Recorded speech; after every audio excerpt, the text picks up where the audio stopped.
Grace and peace, everyone. How are you?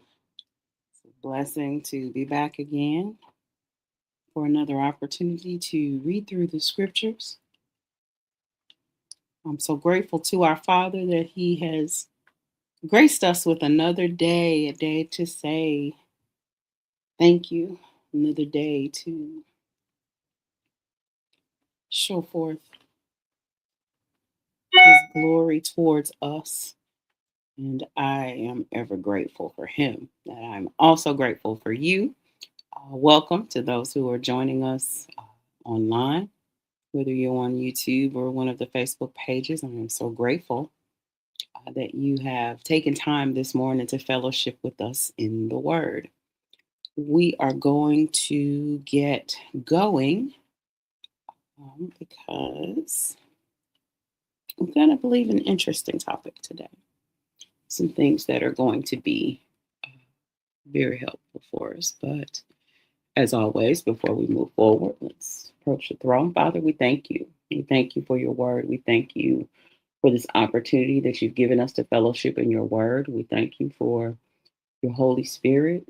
Most of all, we thank you for your son, Yeshua, who paid the ultimate price as payment for our sin, allowing us access to you. And so, Father, I pray that today that we would just walk in repentance, Father. If there be anything displeasing, anything that is setting up a separation between us, our desire is to be pleasing to you. So we repent of any sins, known and unknown, missing the mark, falling short, all of those things, Father. For our desire is to be pleasing to you. We give you glory for what you're doing. We ask your blessing over everyone who will come, that you would give me clarity of communication, that you would open the eyes of our understanding to receive the wisdom, knowledge, and understanding that you have for us. We pray all these things in the mighty name of Yeshua. Amen. Alrighty then. Let's move forward. Welcome to Read With Me, where we are working through, reading through the scriptures. And we are here because we believe that all scripture is given by inspiration of Elohim and it's profitable for several things. It's going to be essential to have a good understanding of the scriptures because it's good for doctrine. That's the teachings, that's the formal teachings of sound doctrine. We want to make sure the scriptures tell us to be, be diligent about our studying to show yourself approved unto Elohim. And so, how do we know what to do? How do we know what he said? Well, we study what he said, and then for reproof, for correcting, and getting us back on a plain path.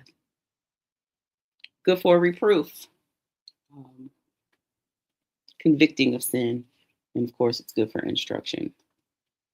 Of course, ultimately, the goal being that the seeker, the man of Elohim, man, no gender, the person, we talked about that. If there's potentially one man in the room, you're going to address the room. And when you look at these Hebrew culture writers, they will say man because if there's one male in the room, they wouldn't use the feminine word. They would use the masculine. And in that, you're capturing the male and the female. So that the man of Elohim be perfect through thoroughly furnished for all good works. Okay. We are reading through the Bible from the canonical listing. We're not doing a chronological, but the way that the scriptures are available in your general 66 book um, Bible is how we're reading. And so we are in Bamidbar, fourth book of the Old Testament, Old Covenant. Bamidbar meaning in the wilderness. You can go back and look at some of the previous lessons for the breakdown on that particular word. Bamidbar being the Hebrew name, but then in your English Bibles, the book of Numbers, that's a Greek word, and it's same book, Bamidbar and Numbers, same book. So quickly, let us review where we went yesterday in Bamidbar, Numbers 10, the silver trumpets and leaving Sinai.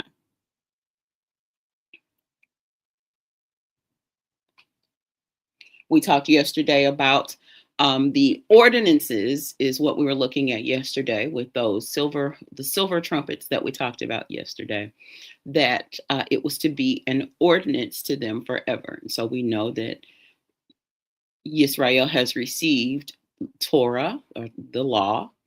They've received some statutes. Those are decrees. Those are more about, the moral guidelines.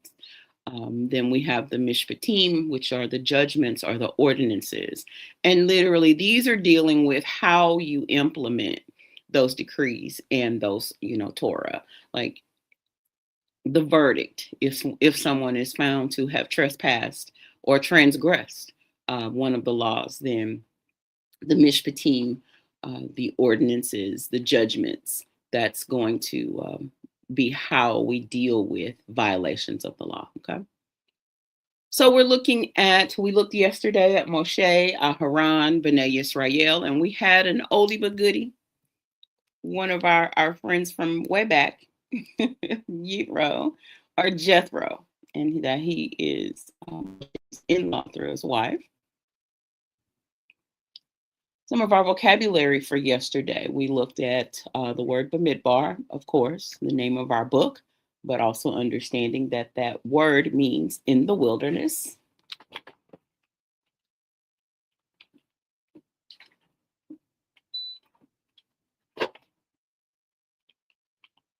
Sorry for that delay. I had something happening here on my screen. We had those silver trumpets, the Chatzotzera. We had the Teruah, which is the long blast that is an alarm, sounding an alarm. We looked at the word Hobab, which is cherished, and it's the name that we see Jethro referred to as. It means cherished. And then Chatan, which is the wife's dad. So that would be the in-law. That's how we know that Hobab is the name that they were calling Yitro. And then Sabah, we looked at the word army. We're going to see army hosts quite some time as we're going through these scriptures. We're going to see that word pretty frequently. So that's one that you can get ready for. And we talked about it in reference. We talked about it in reference to it being the root word for one of the names that we hear often spoken about, Elohim, and that he is Adonai Zaveot. That is the root word for that Zaveot. Zaveot is hosts. So the plural of that, the feminine plural of that word. Okay.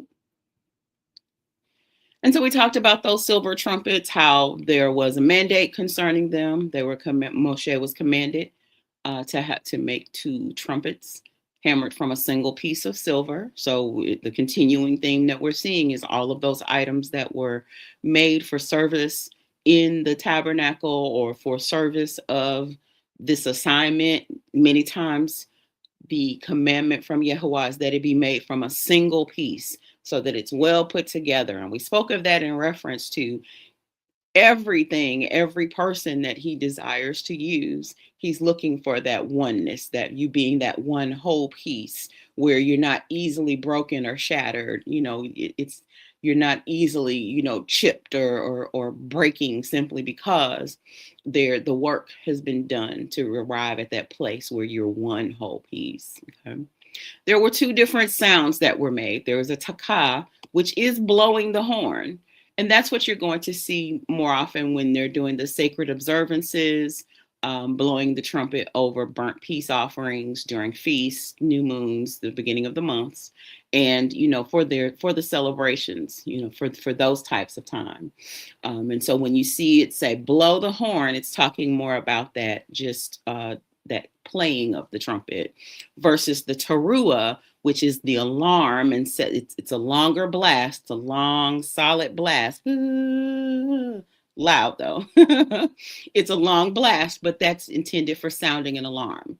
And they had to be very clear on if they were sounding the alarm or just playing, because the horn is how they knew that it was time for them to move, or it was time for the community to gather.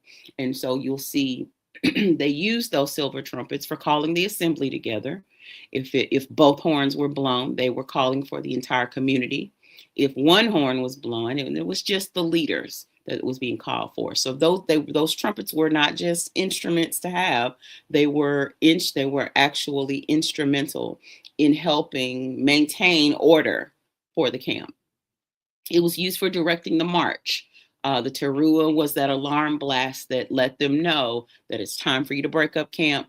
It's time for us to begin moving forward. That teruah, that sounding of the alarm, was also the signal for war. And so it acted as a battlefield, a battle cry, and a divine appeal to Yahuwah for victory, because he shared with them that this was to be an eternal ordinance.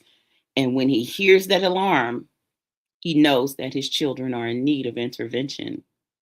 And how do you guarantee victory? You guarantee victory by calling on the name of Yahuwah. And so sound the alarm if you need him.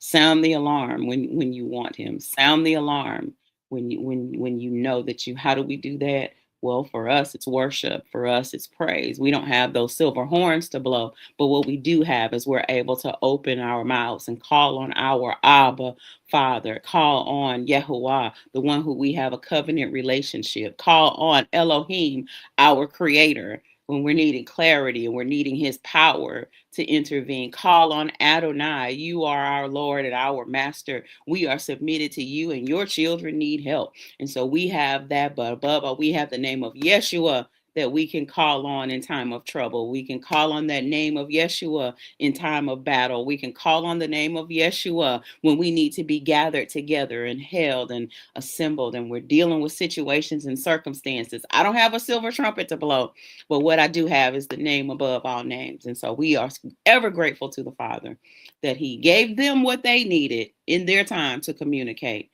but that he gave us what we need in this time to communicate with him. So all of those things that they would have to sound a trumpet for, we literally have life and death. It's in the power of the tongue. We're able to open our mouths and call on the name of the Lord. And as Romans said, if we call on the name of Yehovah, we call on the name of our Adonai, we shall not be ashamed. And so when they went out to march, we looked a little bit. I had to redesign that graphic because I think it was a little difficult to see. This might be a little bit better because there's a lot to try to squeeze in here. But essentially, when they would march out to battle, what you would see was Moses, the high priest, and the Kohanim with the ark. They would be in front. And then you would have, of course, the camps that were set up along the east side of the tabernacle, led by Yehuda. And then you would have Issachar and Zebulun marching alongside. Behind them, you would have Gershon and Merari with the things of the tabernacle. So the posts, the curtains, uh, all of those things. And then behind them, you would have Reuben, Shimeon, and Gad, with Reuben being the primary camp. And so that's the one who would have their flag raised. You would see them marching with that flag.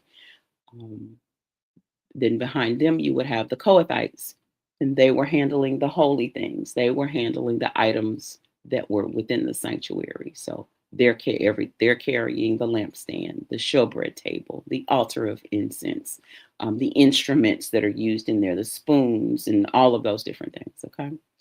Then following them would be two more ranks of tribes in groups of three. You would have on the west side, you would have Ephraim, Manasseh, and Benjamin.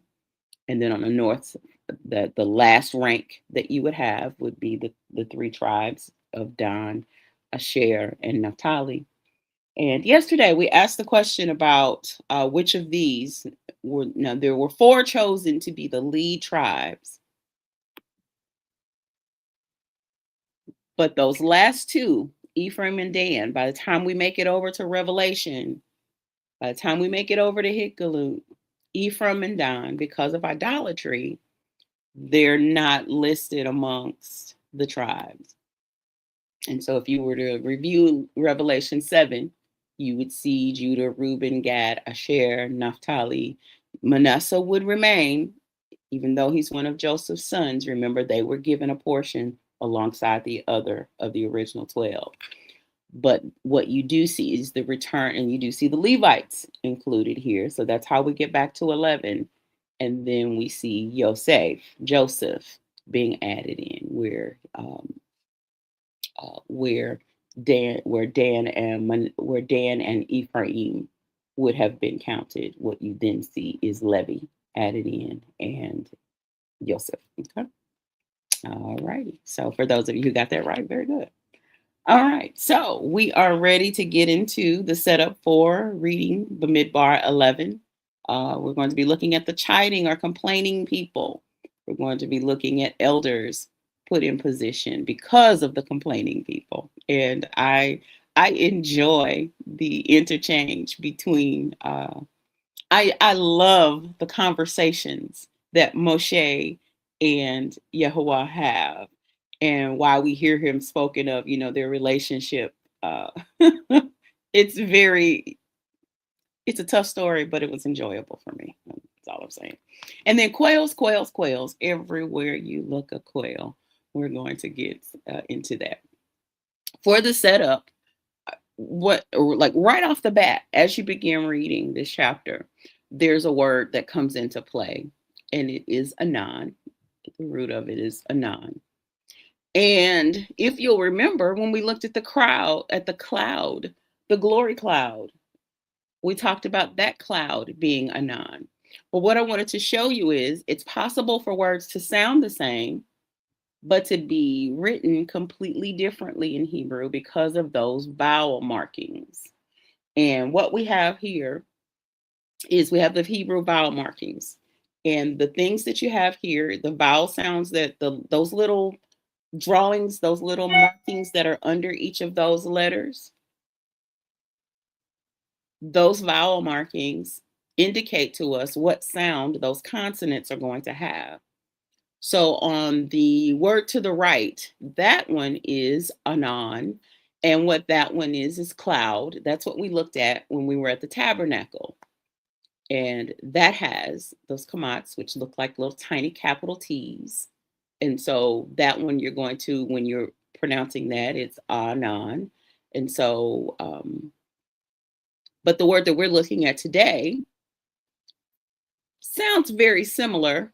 Only one of the A's is a shorter held word sound, and the first one is going to be that longer sound. The second one is going to be the shorter sound. And so what we have is the word for complain and murmur that sounds very similar, but of course it's got those different vowel markings. So you're not looking at homophones. You're not looking at which the homophones is. They sound identical, but they're spelled differently. In the English transliteration, they're spelled the same, but in the actual Hebrew language, they're not. They're actually two different words. And of course, two different meanings, two different concepts being explained there. Because what I found was it's important to know what word you're using. It's important to know what sound you're making, because the sound you're making could either be representing glory, as in the cloud, or the sound that you're making could just be plain old complaining and murmuring. So I believe that this perfectly illustrated that you can glide over it. If I write it in English, both are A-N-A-N. But if I get down to the sound level, there's a difference in the sound. And that different sound that you're making is going to tell the difference on which direction you're heading. Are you pursuing the things of Elohim with your words? When you're talking, is it from a place of complaint? Is it from a place of brokenness, or is it dealing, Father, I just want your glory? I'm not complaining about these people. I'm going to talk to you about how this situation needs to work out. I'm going to seek you and see what it is that you've said. And so one of the things that we could be thinking about today is, are you pursuing the glory cloud with your conversation? Are you talking the talk of one who believes that things are going to work out? Are you speaking the language of one who knows that the Father is able to do all things but fail you? Are you pursuing his glory in your situations? Or are we just telling it and talking about it in such a way that we're doing more complaining than praying? Oh, I talked to the Lord about it. Yes, you did. But the whole time it was a complaint.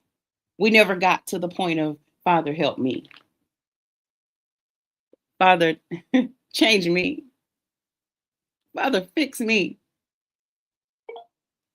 so that there's room for you to move in the situation and there can be reparation and restoration. Okay. So be mindful of your sound today. Let's get moving. So Numbers 11:1, but Midbar 11 says, when the people Anan complained, it displeased Yahuwah. When Yahuwah heard it, his anger burned, and so the Aish, or the fire of Yahuwah, burned among them and consumed some of the outer parts of the camp. When the people cried to Moshe, he prayed to Yahuwah, and the fire died out. I love his response. It's burning down. Hold on. I could talk to you all. I could get you all together. I'm upset with you all. But guess what I'm going to do? I'm going to talk to the Father because I need a resolution. I don't need to banty about words. I don't need to tell y'all go sit down and shut up and be quiet. Here's what I need. I need intervention from the Most High because this thing is about to be out of control. And before I allow him to consume this entire situation, which we see he is well capable of doing, let me talk to him. And so he prays to Yahweh, and the fire died out. So he called the name of that place Taberah, burning, because there the fire burned among them. Very literal there. 11:4 says, now the mixed multitude who were among them craved more but the desirable foods. And so the Israelites wept again and said, if only we had meat to eat again. Let's talk about the crowd around these people. Let's talk about the people around you, because remember, this mixed multitude joined them along the way. And as they were leaving Mitzrayim, you know how people will follow the crowd? You know how people will, a movement. Oh, that's exciting. And while it's popular, man, the crowd is overwhelming. And so you end up with a people who, hold on, wait, they weren't in bondage with us in Mitzrayim. So their remembrances of Mitzrayim are different than mine. But what we see here is a people who are so in tune with complaining because on the inside they're discontent. Like you draw to yourself what it is that is in you many times. And so because of that discontent on the inside of them, when that discontent begins to be expressed by the people around them, it finds a good pity part. It finds a good partner. And then here we go, having a people who haven't been through what you've been through, experienced what you've been through, been locked down, under the threat of death, in bondage, affecting your journey in freedom. And so it says the mixed multitude who were among them, now they crave some more desirable foods. So the Israelites wept again and said, if only we had basar to eat. If only we had meat to eat. And so the conversation becomes so affected. Here they go, back down memory lane, forgetting the memory of Mitzrayim that had them in bondage. They said, we remember the fish, hadagah. We used to eat freely in Mitzrayim. Oh, the cucumbers, the melons, the leeks, the onions, and the garlic.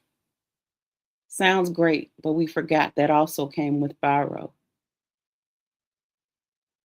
That also came with a land full of idolatry. It also came with a death sentence on our male children. It also came with us not pursuing our destiny and our purpose and being a set apart people where we were slaves and servants. Yeah, it tasted good, but you forgot about the other parts that were attached to that season. It says, but now we are dried up and there is nothing at all before us except this miracle bread that's falling out of the sky that we don't have to work for. All we got to do is go pick it up and be filled. And there's enough for every day, for everything that we need. All we got is a miracle. All we got is a breakthrough. All we got is the Father looking out for us and providing for us.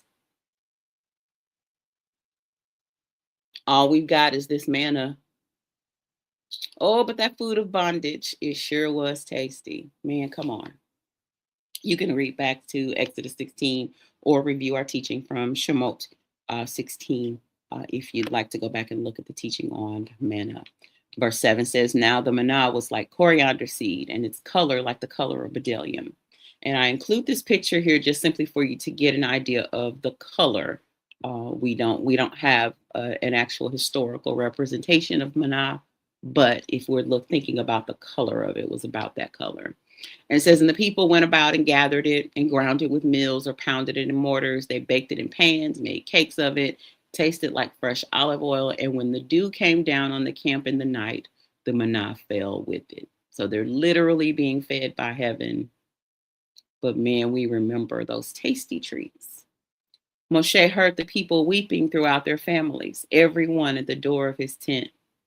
And when the anger of Yehovah was kindled greatly, Moshe was also displeased. It's a tough place to get when you've upset, when you've angered the person who has control over you, when the person who has oversight and is responsible for looking out for you. I won't say control, but I'll say the person who is responsible for you. We see that they've upset this person here in the earth that has oversight for them, but they've also angered their creator, angered their maker by their behavior. And what is it that they've done that's been displeasing? Disregarding the miracle, not giving glory for the marvelous things that he's done. You freed us, you're feeding us, you're leading us to a place of our own. This is why so many of these had to, they couldn't go forward and inhabit the promised land that we talked about yesterday.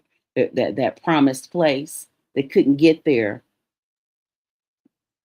because if you can't give him glory along the way, what's going to happen when you get the full measure?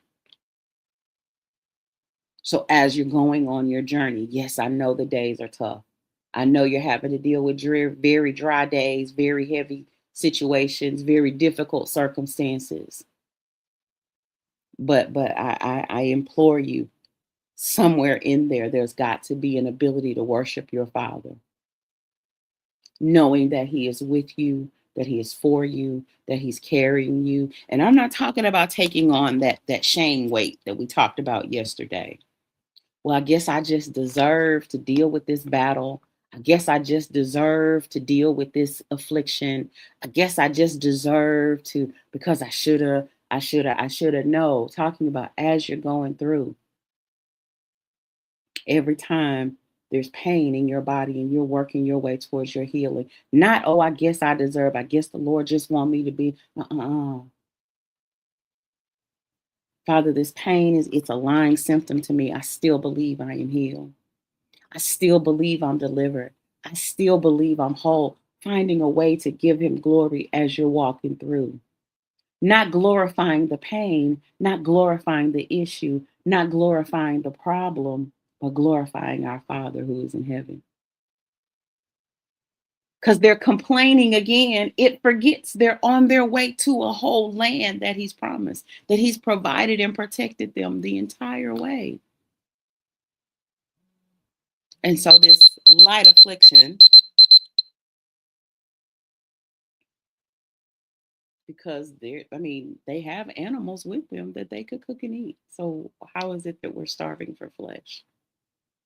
You see what I'm saying? The complaining of other people affecting even your vision of what you do have. You've got cows, you've got cattle, you've got lamb. Like literally, you can have flesh to eat. But because of how they're allowing their atmosphere to shape their outlook, they don't even see what they have. And so it's harder to worship when all you see is what you don't have.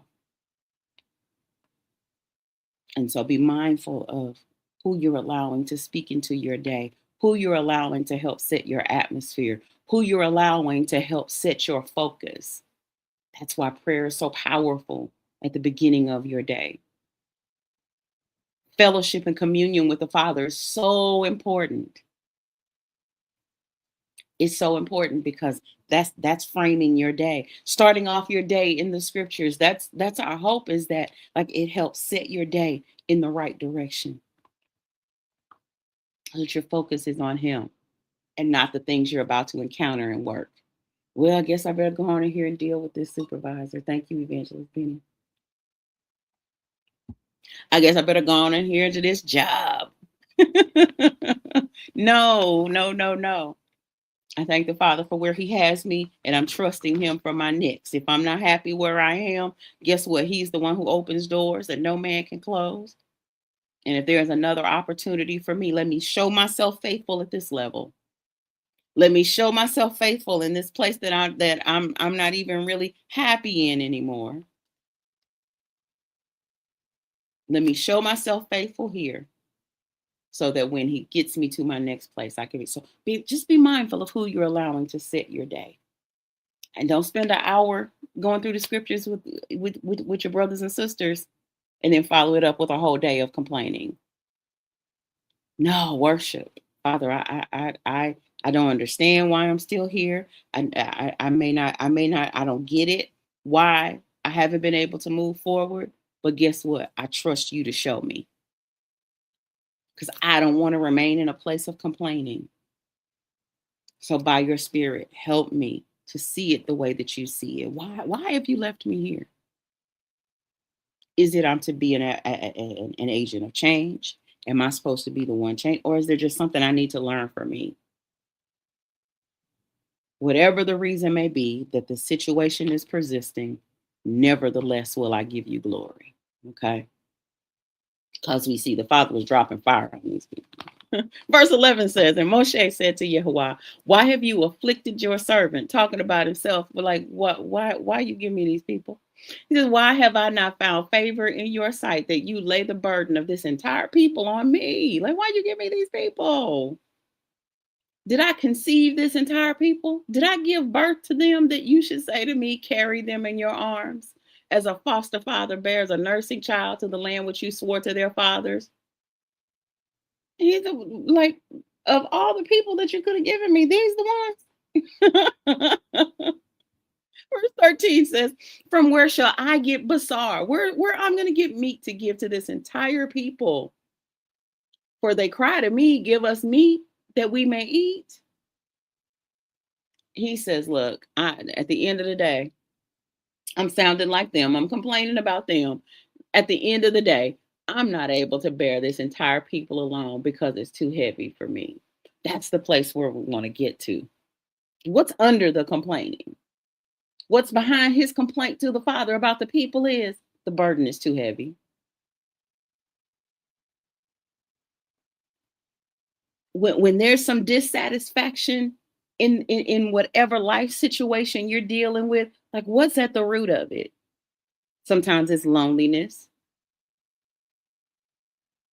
Sometimes it's actual brokenness, abandonment, neglect, things that you've experienced from your past. That's really what's at the root of the complaining.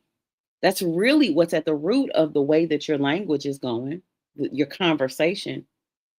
Is there some dissatisfaction? If you talk it out, it's like you say, it's okay to talk it out with people. And I believe in a good therapist. I believe in a good advisor, a good counselor.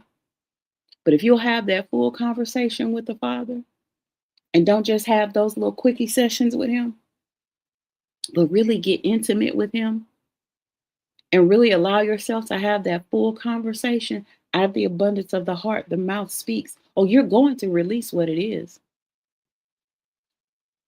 He'll help you get to the root of the matter. And as we see here from Moshe, this talking about the people and all that, yeah, the issue was he was carrying a burden that was too heavy for him. He tells them in verse 15, look, if you're going to deal with me like this, then look, just kill me. Kill me immediately. If I have found favor in your sight, then do not let me see my trouble. Because this thing right here, dealing with these people, look, just take me. Verse 16 says, Yehovah said to Moshe, gather to me 70 men of the elders of Israel, whom you know are elders of the people and officials over them, and bring them to the tent of meeting. Let them take their position there with you. And we're about to see the Father set up a structure for the leader to have some assistance from these elders in the community. But before I move on, I do want to say, like, let's be mindful of what we're bringing and placing in the path of, those who have oversight for us in the earth. Are you that person who's taking every complaint and problem to your supervisor? Look at this. Look at this. Look at this. And then look at this.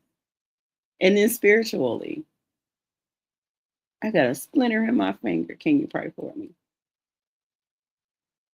I couldn't comb my hair right this morning. Can you pray for me? I'm making light, but you understand. Not those serious matters. But Moshe, he's out here dealing with all of the matters. So the Father tells him to set aside some people that can help you carry the weight of all of these people. Because you're feeling the full weight of the burden. Why? Because you got the full weight of the burden. So the Father's about to show him how to delegate out some of the responsibility. And he's going to give him men. And we see the use of the word elder here. But the word that's actually used there, and he was talking about those who through experience have wisdom. Those who through experience have developed the wisdom to be able to help carry this assignment forward. It says, then I will come down and speak with you there, and I will take part of the spirit that is on you and will put it on them, and they will bear some of the burden of the people with you, so that you do not bear it all by yourself. See how quickly the Father sends him an answer?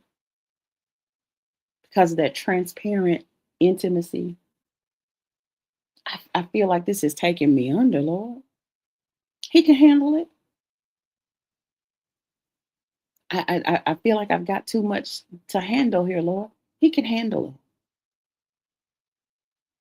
But he's not going to give you more than ye are able. For with the temptation to give up, with the temptation to be overwhelmed, with the temptation to just drop it all, he gives the way of escape. And so he provides Moshe with an answer here. And so he provides him, there you've got 70 out here who through wisdom, knowledge, understanding, and experience can help you handle all of these issues with these people. Okay, so then I will come down and speak with you. I'm going to put a portion of the spirit that I put on you, because remember, you didn't show up a leader either. The same way I prepared you, I can prepare people to help you.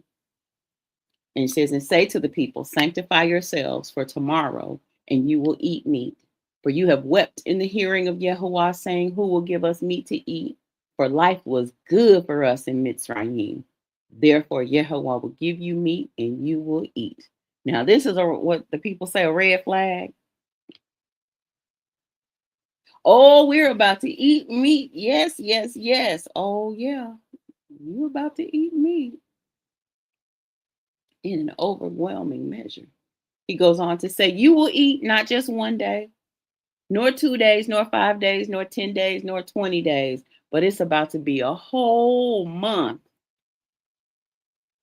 And then it takes a drastic turn here until it comes out your nostrils and makes you sick, because you have despised Yehovah who is among you and have wept before him, saying, why did we ever come out of Egypt?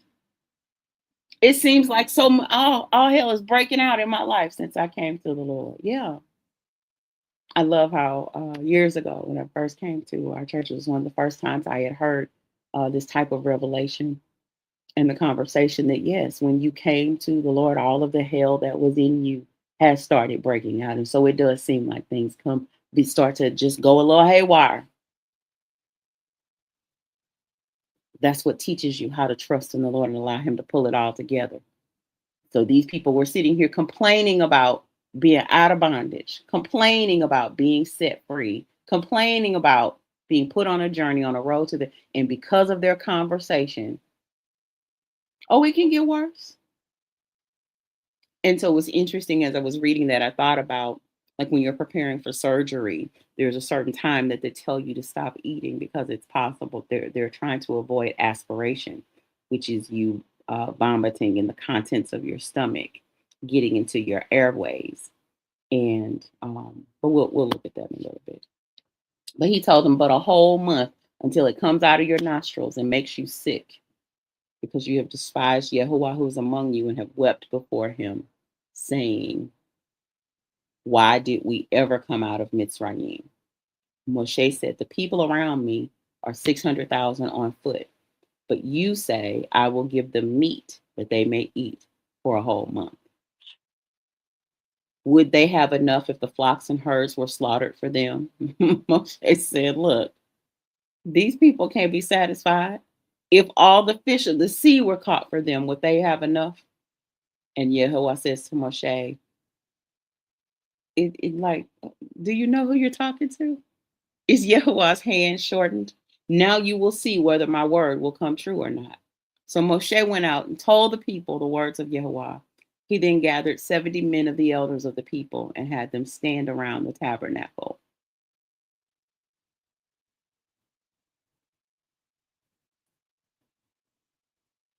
Let's see. And Yehovah came down in the cloud and spoke to them, and he took some of the spirit that was on Moshe and put it on the 70 elders. When the spirit rested on them, they prophesied, but did not do so again. But 2 men remained in the camp. One's name was Eldad, Elohim has loved is his name, and the other's name was Medad, his name loving and affectionate. And the spirit rested on them. And I love when you see that combination of words, the spirit rested. It's ruach, nuach. The spirit rested on them.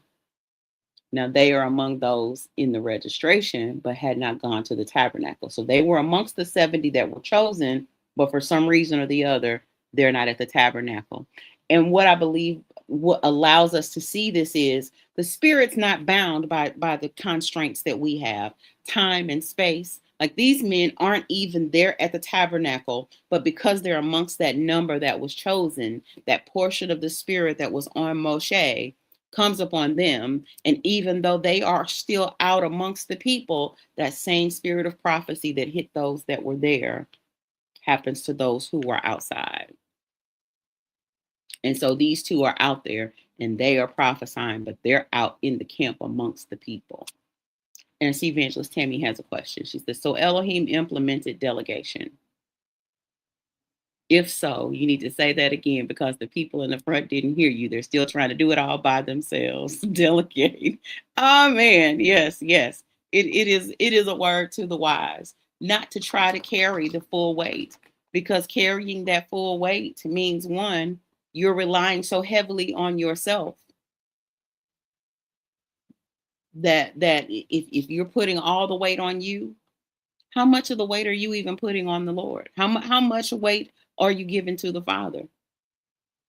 But then also, like you're developing leaders, you're developing those that are working alongside you. You're learning how to wisely delegate. Here, the Father prepared those men, specifically prepared those men with the same spirit that was on Moshe to be able to handle that assignment. And so many times I believe, sis, when we're seeing people failing to delegate or refusing to delegate, it starts in a pure place. I believe they don't want to drop the assignment.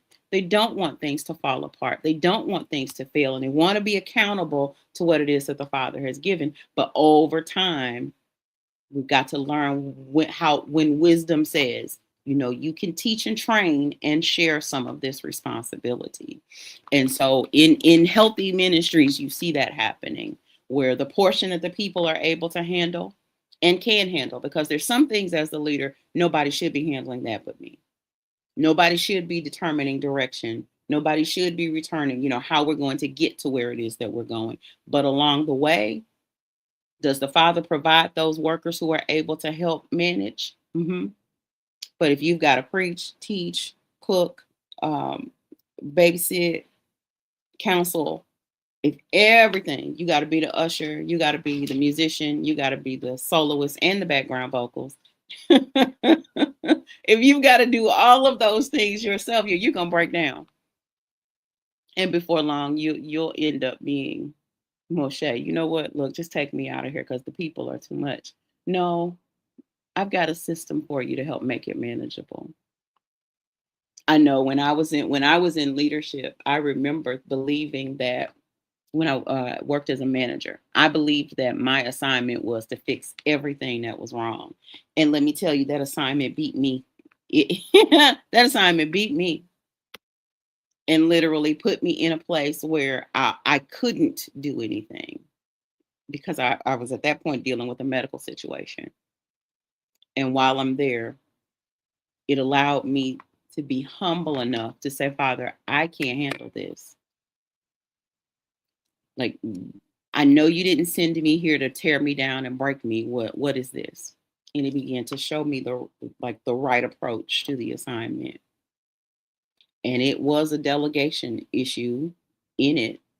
It's like, you know what? Some of those things were the way they were when you got here, and they're going to be the way they are when you leave here. And so he'll show you what things you need to be concerned about. He'll give you the direction that you need. So if you do see those people who are refusing to let go of some of the responsibility, sometimes there's an insecurity there. If I don't handle it, nobody will. It's a trauma response. If I don't take care of it, nobody will. But wisdom will show you just the same way the Father equipped Moshe, the same way he'll equip you. Okay. And so we're getting back to the story here. Remember those two men who got that portion of the Spirit? They got that portion of the Spirit that same portion those who were at the tabernacle got.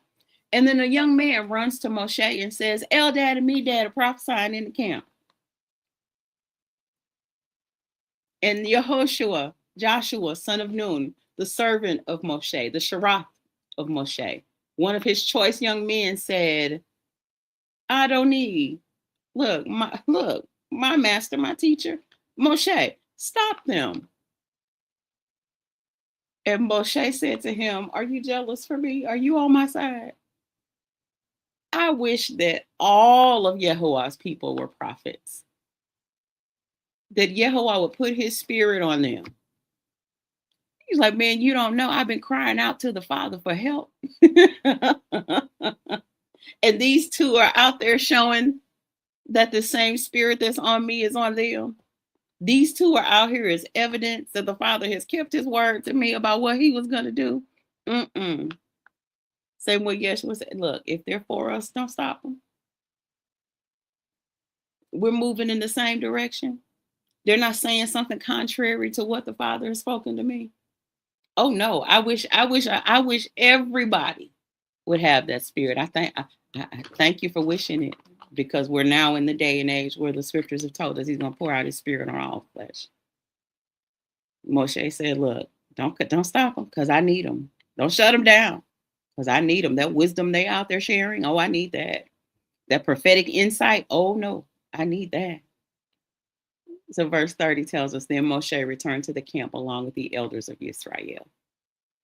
Numbers 11:31 says, now a wind, a ruach, went out from Yehovah and brought quail from the sea and let them fall near the camp, about a day's journey on this side, about a day's journey on the other side, all around the camp, and about 3 feet high on the surface of the ground. And the people stayed up all that day, all that night, and all the next day and gathered the quail. The one who gathered the least gathered 10 omers, and they spread them out for themselves all around the camp. And so from the Holman Illustrated Bible Dictionary, we find that 10 omers is like 62 bushels, 550 gallons. So approximately 1,500 of these little birds have they gathered. It says, but while the meat was still between their teeth, before they chewed it, the anger of Yehovah burned against the people. And Yehovah struck the people with a very great plague. And you remember how we talked about, you want to make sure, you don't want to assume that you know what the word is, because I'm like, okay, we learned about Negef as a word for plague. We learned about Deber as a word for plague. Which one of these words is it? And it's a completely third word, Makah. We'll look at what that means. So we'll look at what this plague is. they're about to deal with. So the name of the place was called Kibroth Hata'ava, graves of lust, because there they buried the people that craved different food. The people traveled from Kibroth Hata'ava to Hazarah, word the place that means settlement, and they stayed at Hazarah. So how did this story go sideways so quickly? Because that overabundance of meat, again, we talked about it, aspirating vomit occurs when the stomach contents enter into the trachea and the lungs. So when you get to the place, they've gotten to the place where they stuffed themselves with so much. When he talks about it coming out of their nose, when your stomach contents get into your breathing ways, then it's possible for you to have like severe chemical irritation or even bacterial infection, because the contents of your stomach have a bacteria that are supposed to be in your stomach. When they enter into other places, when they enter into other areas, they bring that bacteria out. And so what ended up happening is you've got people who they're literally choking on the thing that they asked for. We're going to be looking at, of course, you already guessed it, the new covenant story about being turned over to a reprobate mind, when the Father allows you to be overcome and overtaken by the thing that you wanted more than him, more than his will, more than what he had already done. Okay, you want let you have what you're asking for. Let me allow you to worship it the way that you want to worship it. And so what they were stricken with was a plague. Now, we looked at the bear. That plague was the biological contagion that's released as a result of a plague. And that's the thing that often affects, the livestock or the humans. And so there's that. There's the negeth, which is the sudden onset, like the sudden hit that can come when the word plague is used. And so remember we talked about Nadab and Abihu, where they're stricken, like there's a sudden thing that happens, and that plague is visited upon them. Well, what we're seeing here is a makah, a physical wound, a stripe, or a beating. And so it's the visible trauma. It's the effect of the plague. Was the Father allows them to experience what it is that they're asking for. And as a result, it brings on an effect. And the effect is these people start dying out. And they're dying out. Why? Because they've been given over to their own passions. They've been given over to the thing that they desired. Yes, the Father had provided a miracle, a way of escape for them. They left Mitzrayim wealthy. As they've traveled, their flocks have grown. As they've traveled, they've been very blessed. But there was something about that old way that seemed more pleasing to them. Well, guess what? Their complaining ends in their death. And so again, that's why your conversation is so important. It's not just about, oh, she's just a permanent rain cloud, always complaining. No, like what you're talking about. Life and death is in the power of the tongue. You can speak a life into your situation. You can speak about your situation in such a way that it allows you to see the prosperity and see the forward movement and continue to stay in right standing with the Father, where you're not sinning against him. You're not thinking little of what it is that he's already done for you. And so it allows you to see, well, let me keep going, because at least I'm not in that place that I was. At least I'm not still bound by sin the way that I was. At least I'm no longer finding my peace in a bottle. I'm no longer finding my peace in a set of strong shoulders. I'm no longer finding my peace. I'm finding my shalom at the feet of the Father. I'm finding my shalom in prayer. And so even though it can feel like I'm still dealing with that old situation, I'm not, because his spirit is in me and I'm following a new way. I'm able to experience a different goodness.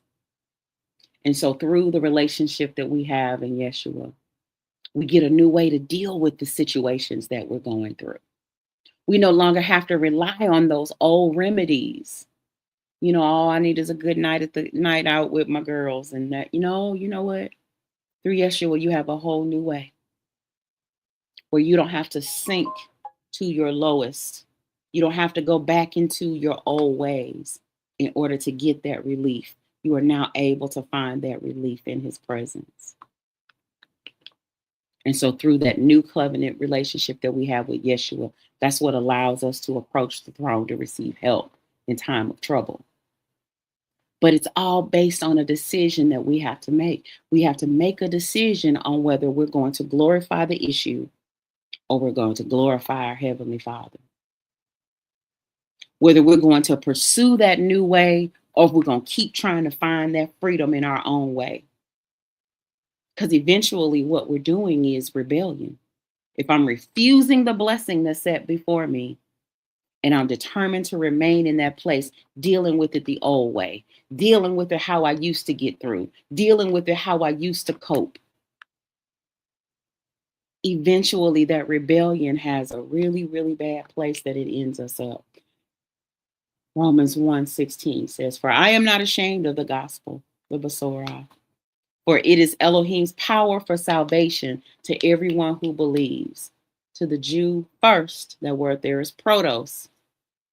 So it's not meaning you're more important, but in the timeline, the gospel was made present to the Yehudim first, but then also to the Gentiles, to the Greek. It says, "For the righteousness of Elohim is revealed in the gospel from faith to faith, just as it is written, the righteous by faith will live."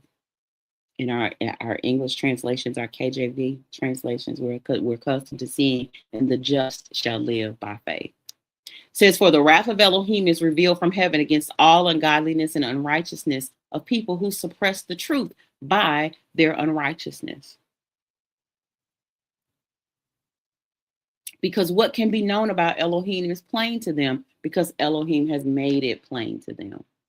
So those who are choosing to refuse to come into the ark of safety, those who are choosing to refuse to receive Yeshua as their Mashiach, those who are refusing to choose that there is a better way. You don't have to live tied to sin.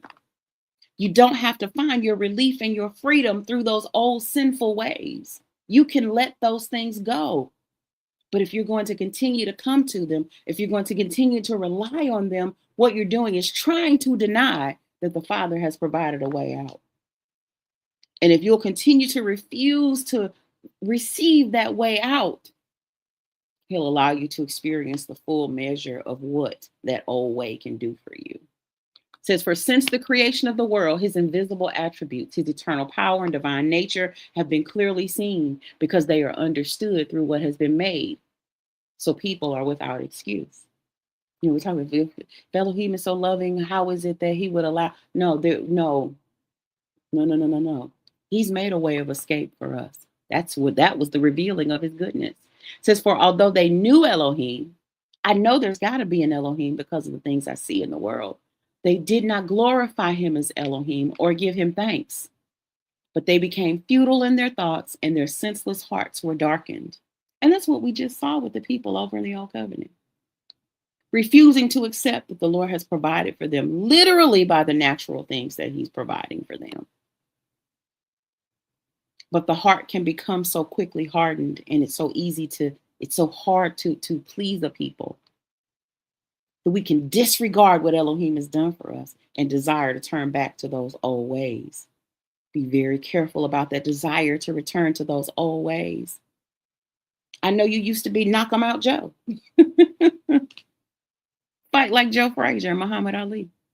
You don't want to go back to that old way because what you're showing the Father is, yeah, I hear you, but I trust in my ability to work it out. I trust in my ability to find an answer. And as we just saw in the Old Covenant, it's always going to end up in death. It's always going to lead you away from the Father and away from His Spirit, relying on those old ways, desiring those old things. Okay. It says, "For although they knew Elohim, they did not glorify Him as Elohim or give Him thanks, but they became futile in their thoughts and their senseless hearts were darkened. Although they claimed to be wise, they became fools and exchanged the glory of the immortal Elohim for an image resembling mortal human beings or birds or four-footed animals or reptiles." Talking about the selling out, the compromise. Because once you take your eyes off the Father, you'll accept anything. Once you start to make that backward move, you'll find a place to rest and you'll begin to create an Elohim that's okay with what you want him to be okay with. You're fashioning your own image of Elohim, not the image that the scriptures give us, not the image that his spirit gives us, but the image that you make. It says, therefore, Elohim gave them over in the desires of their hearts to impurity, to dishonor their bodies amongst themselves. And because they became so focused on man, we're about to read through some verses that showed them they began to desire one another in unclean ways because their focus was on man and not on Elohim. It says they exchanged the truth of Elohim for a lie and worshiped and served the creation rather than the creator, who is blessed forever. Amen. It says, for this reason, Elohim gave them over to dishonorable passions. For the women exchanged the natural sexual relations for unnatural ones. And likewise, the men also abandoned natural relations with women and were inflamed in their passions for one another. Men committed shameless acts with men and received in themselves the due penalty for their error. And just as they did not see fit to acknowledge Elohim, Elohim gave them over to a depraved mind to do what should not be done. So I want to caution you, my brothers and sisters. Don't seek out those old ways because they're just going to lead you back to this list of things: unrighteousness, wickedness, covetousness, malice. They are rife with envy, murder, strife, deceit, hostility. That's all that's back there. You walked away from that. The Father rescued you before you were allowed to see the full measure of what that life could get you. So you don't want to go back to those old ways. You want to continue moving forward because he's trying to make sure that you get free. But if your heart is for that old way, if your heart is for mitzmarim,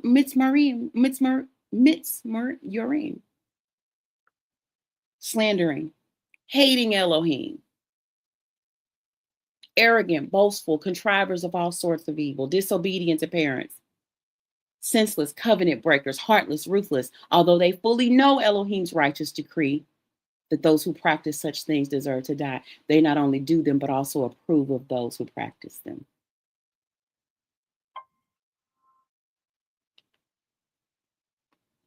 But there's a remedy. You can choose Yeshua. You can fully lean into that relationship that you have with him. For the sake of time, we're going to, for today, please read John 1. Let's go. In the beginning was the Word. The Word was with Elohim. The Word was Elohim. The same was in the beginning with Elohim. All things were made by him, and without him was not anything made that was made. In him was life, and the life was the light of men. And the light shineth in darkness, and the darkness comprehended it not. There was a man sent from Elohim whose name was John, Yochanan. The same came for a witness, to bear witness of the light, that all men through him might believe. He was not that light, but was sent to bear witness of that light. There was the true light, with light is every man that cometh into the world. He was in the world, and the world was made by him, and the world knew him not. You can turn a blind eye when the way through is placed right in front of you. It says he came unto his own, and his own received him not. But as many as received him, to them gave he power to become the sons of Elohim, even to them that believe on his name, which were born not of blood, nor the will of the flesh, nor the will of man, but of Elohim. And the word was made flesh and dwelt among us, and we beheld his glory. The glory is of the only begotten of the Father, full of grace and truth. If you'll see what the Father has placed right in front of you, if you'll see what he's placed right in front of you, you'll see that his love is making a way for you to be able to come out of whatever it is you want to let go of. We saw in the Old Covenant readings, those people's desire for what their flesh loved in the old place. Don't allow what your flesh loved under that old administration to drag you away from the one who loves you so much. John 3:16 says the Father shows his love for us, and that he gave his only begotten Son, so that everyone who believes in him will not perish, but have eternal life. The Father doesn't take any joy in seeing you perish. He doesn't take any joy in seeing you turned over to your own way. His desire is for you to follow his way and receive what it is that he's given you, because it's a love gift. It's a grace gift. It says, for Elohim did not send his son into the world to condemn the world, but that the world should be saved through him. That suffering that you're choosing, there's a whole nother way. It says the one who believes in him is not condemned. The one who does not believe has been condemned already, because he has not believed in the name of the one and only Son of Elohim. But now this is the basis for judging, that the light has come into the world and people love the darkness rather than the light because their deeds were evil. I feel encouraged by Ruach HaKodesh to remind you that like people have to choose a way. And many times we get ourselves in trouble with the Father trying to save them from the lesson that he's trying to teach them. I know as a mom, a dad, a auntie, a TT, a uncle, I fight with my desire to rescue people all the time. I do. Because, oh, well, I have the answer. I know how to do this, that, or the other. And many times we're getting in the way of what it is that the Father's trying to show them by offering that rescue. We're giving them the way of escape versus them learning to rely on the Father and find that way of escape. And so we're trying to save them from something that we can't because they've got to choose the way out. You ever tried to pick up a toddler that didn't want to go where you were trying to take them? They'll kick and scream. Sometimes they just go flat, just dead weight. And many times that's how it is when we're trying to rescue people. We're trying to save them from a way, but they're determined to go that way. The same way you had to learn your lesson, the same way you had to learn to rely on the Father, the same way that you had to learn to trust him, leaning not to your own understanding. They've got to walk that same path. Yes, it is possible that they never choose to come the way that the Father is calling them. But what you don't want to be is suffering because you've placed yourself in between them and the Father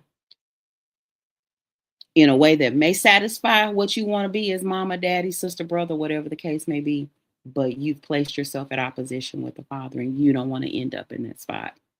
Because guess what you'll have to be to them always? You'll have to be their Elohim. You'll have to be their rescuer. You'll have to be their Yeshua every single time. Because you got them out, not the Father. Now, you know it was the Lord that provided. But because they don't know him in the way that you do, you then have to be their Yeshua every single time there's a situation. So I'm not saying ignore fires. You saw what Moshe did. The people started complaining. Moshe started praying. Before you move, make sure that you're supposed to make that move. So I'm not saying don't help you people. But make sure that it's a move you're supposed to make. Because what you don't want to do is get in the way of what it is, the lesson that Elohim is trying to teach his children, his sons and daughters. So for everyone who does evil hates deeds, but the one who practices truth comes to the light, so that it may be plainly evident that those deeds are done for the Father. So if you're going to share anything with them, share the path to salvation. Let them know Yeshua is the only way. My brother, my sister, my friend, my son, my daughter, whatever the case may be, your answer is Yeshua. Like you need to get saved. You need to get your life together and truly submit to the Father. You're going to have to come the way we've all come through Yeshua. He paid the sin debt. I can't pay for you. I may have birthed you into the earth, but I can't walk this thing out for you. You're going to have to reconcile with your maker. You're going to have to make a decision if you want to spend an eternity going through what you're going through, or if you want to allow him to be the one who is able to help you. We saw how his spirit is able to reach those that are within the camp and those that are out in the. So his spirit is able to reach them. But we've got to make sure that we stop jumping in and allow them to meet the rescuer for real themselves. It's his love that saves us. It says, but Elohim demonstrated his own love for us, and that while we were still sinners, Mashiach died for us. Much more than because we have now been declared righteous by his blood. That's what saves us from the wrath. That's what saves us from the consequences of sin. It's just Yeshua. So if you're going to offer him anything, tell him, look, believe and receive. Today, you can receive. Believe in your heart. Confess with your mouth. Believe in your heart. That's what it takes for you to get to that place of deliverance. Okay? All right. So I thank you all for your time today. We did get a little extra time in today. My work schedule is going to be a little different today. So I want to, but I don't want to make sure. I want to make sure that I don't walk away without sharing. That I really, really felt impressed to share that you don't want to get in the way of the lesson that the Father is teaching his children. There was no way that Moshe could bear that whole burden. So the father set up a system where he could receive the help that he needed. So thank you all for your time today. Evangelist Benny, thank you so much. My sister Willie Marie, so happy to see you, dear. You're not late. You're right on time. Evangelist Tammy, thank you so much. But yeah, that need to handle everything that you spoke about here in your comment. Yeah, it is a problem, and we're seeing a lot of ministries die out because there's not succession planning and whatnot. But even just like your experience as a leader, and many of you that I'm seeing here today, you're ministers, uh, ministry leaders, evangelists. um, I, like you want to make sure that the things that you need a team for, that you're not, if the father's giving you a team, don't you try to do that whole thing by yourself. The things that he told you to do, you make sure you do. Don't delegate out the stuff that he gave you to do, but the things that you can allow someone to help you carry, you want to make sure that you've got that. One of the ways that I just we won't bring that up today.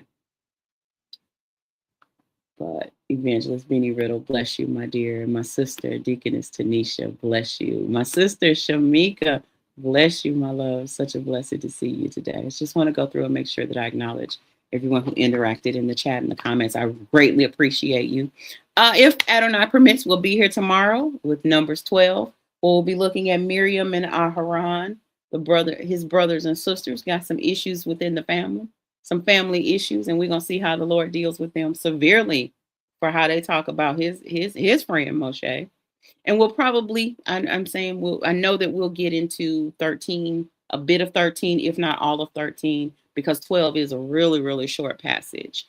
And so unless unless Ruah gives me a different plan, we'll do 12 and probably a portion of 13. But I don't dictate, I follow. So we'll see how the Spirit leads us. Okay. And so, again, thank you all for joining us today. It's been an absolute pleasure to be here.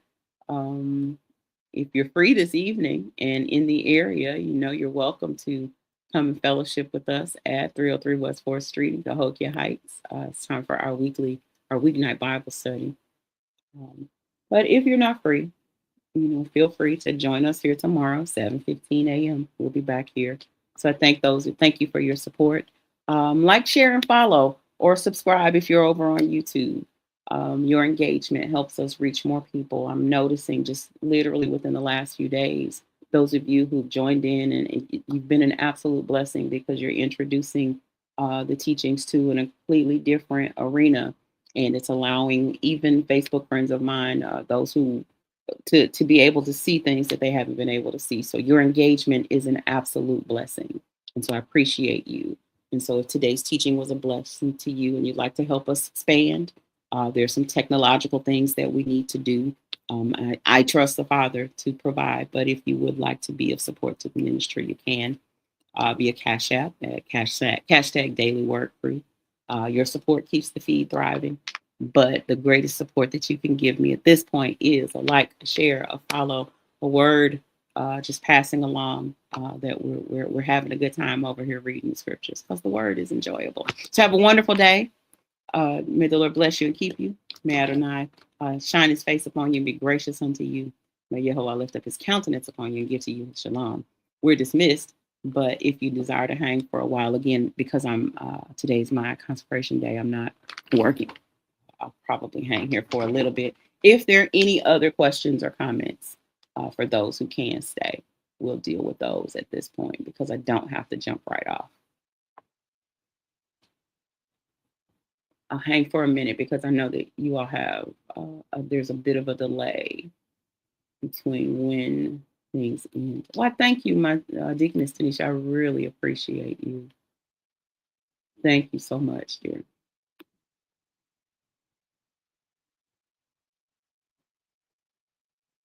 All right. If all hearts and minds are clear, we're going to get out of here. So thank you all so much. Oh, Willie Marie, we're continuing to lift Ray in prayer. We're continuing to lift you in prayer. Continuing to believe the Father for a turnaround for him. Let's continue to be remember to pray for Larry Odom, Evangelist Benny and her family. Since I'm about to give you a call as soon as I get off here, um, continue to keep me and my family lifted as well.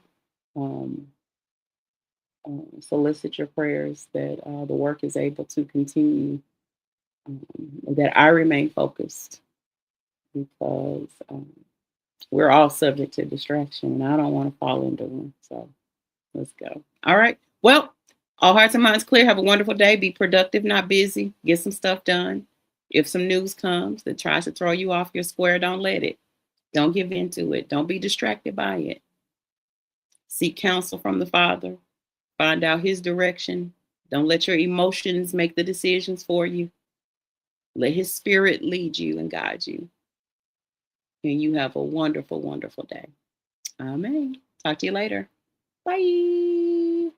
My sister Nadia. Hi, my sugar.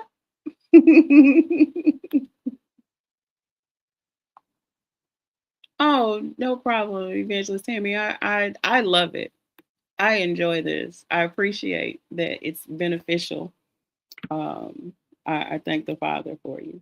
But yeah, and we'll get a little more into some of the Hebrew, and I actually look forward to getting an opportunity to have my apostle on, because he's been a fantastic teacher, and I thank the Father for him. He's been an absolute blessing, and so um, I'm going to impose on his schedule a little bit one day, and we'll have him on to kind of get even more into some of the Hebrew teachings. So, but you all have a wonderful day. My sister, I miss you so much,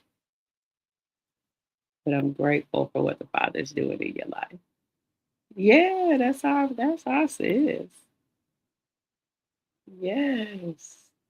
Oh man. All right, I love you all. I can sit here and do this all day, but we can't sit here and do this all day. We gotta work. Talk to you all later. Bye.